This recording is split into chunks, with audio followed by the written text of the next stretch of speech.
Hai Jamil, banyak sawit kau dapat tu. Alhamdulillah, harga sawit mahal sekarang ni. Sebab tu saya bersemangat. Anak awak yang di bandar tu balik menolong awak ke? Ya, bolehlah dia menolong saya. Dapatlah dia duit poket sikit. Oh, baguslah begitu. Untung awak tanam sawit, Jamil. Alhamdulillah. Penawaran. Maksud penawaran. Penawaran ialah keinginan dan kebolehan firma untuk menawarkan sesuatu barang pada suatu tingkat harga tertentu dalam jangka masa tertentu.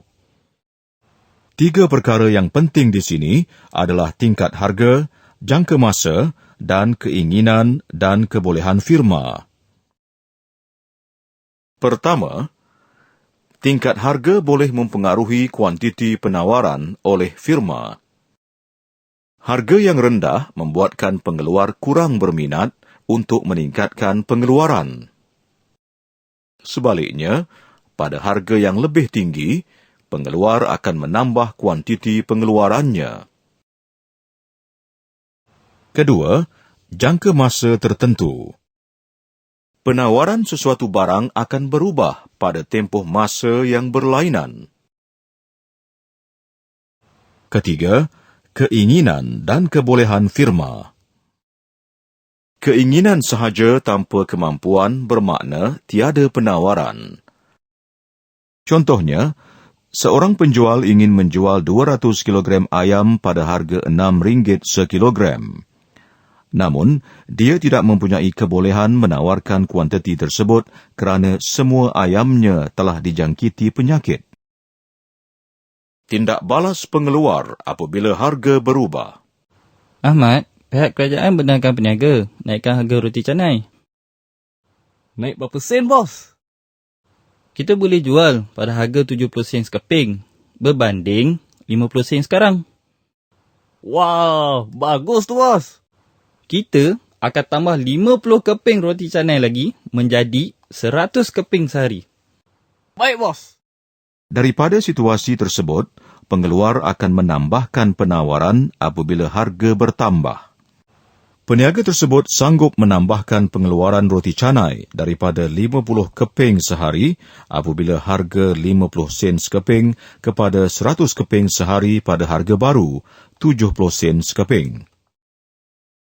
Ini bermakna apabila harga meningkat, kuantiti yang ditawarkan juga meningkat, dan sebaliknya apabila harga menurun, kuantiti yang ditawarkan akan berkurang. Hukum penawaran. Dengan andaian ceteris paribus, semakin tinggi harga sesuatu barang, semakin banyak kuantiti yang ditawarkan. Sebaliknya, semakin rendah harga sesuatu barang, semakin kurang kuantiti yang ditawarkan.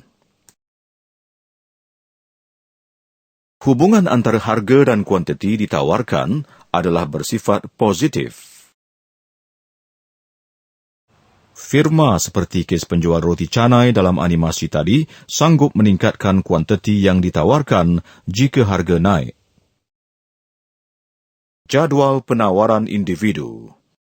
Hubungan antara harga dan kuantiti ditawarkan dapat ditunjukkan melalui jadual dan rajah. Sebagai contoh, sebuah firma pengeluar minyak masak iaitu firma minyak masak Johan Enterprise akan mengeluarkan sejumlah unit minyak masak pada beberapa tingkat harga dalam tempoh seminggu. Pada harga RM3 seunit, firma minyak masak Johan Enterprise mengeluarkan sebanyak 300 unit seminggu. Jika harga jatuh kepada RM2 seunit, firma hanya mengeluarkan sebanyak 200 unit seminggu. Jika harga naik kepada RM4 seunit, firma sanggup mengeluarkan sebanyak 400 unit seminggu. Hubungan yang ditunjukkan antara harga dan kuantiti ditawarkan di sini adalah positif. Melukis keluk penawaran individu. Berdasarkan maklumat dalam jadual penawaran firma minyak masak Johan Enterprise, murid akan dapat melukis keluk penawaran individu. Lukiskan paksi menegak bagi menunjukkan nilai harga seunit minyak masak. Kemudian, labelkan paksi tersebut dengan harga RM dan masukkan nilai 1, 2, 3, 4 serta 5. Seterusnya, lukiskan paksi melintang bermula dari titik kosong dari kiri ke kanan paksi menegak bagi menunjukkan kuantiti bilangan tong minyak masak yang dikeluarkan. Labelkan paksi melintang dengan kuantiti unit dan masukkan nilai 100, 200, 300, 400 dan 500. Plotkan titik-titik berdasarkan pasangan data kuantiti dengan harga. Pada harga RM1, kuantiti yang ditawarkan ialah 100 unit. Plotkan dan labelkan sebagai titik A. Pada harga RM2, kuantiti yang ditawarkan ialah 200 unit. Plotkan dan labelkan sebagai titik B. Pada harga RM3, kuantiti yang ditawarkan ialah 300 unit. Plotkan dan labelkan sebagai titik C. Pada harga RM4, kuantiti yang ditawarkan ialah 400 unit. Plotkan dan labelkan sebagai titik D. Manakala pada harga RM5, kuantiti yang ditawarkan ialah 500 unit. Plotkan dan labelkan sebagai titik E. Sambungkan ke semua titik tersebut dengan satu garis lurus.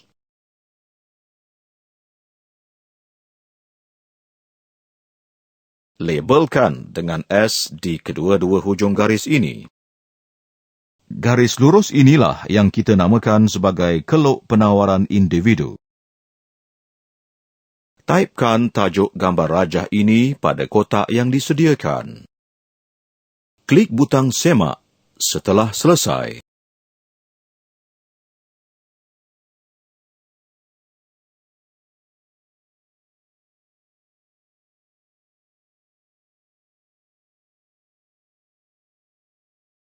Maaf, cuba lagi.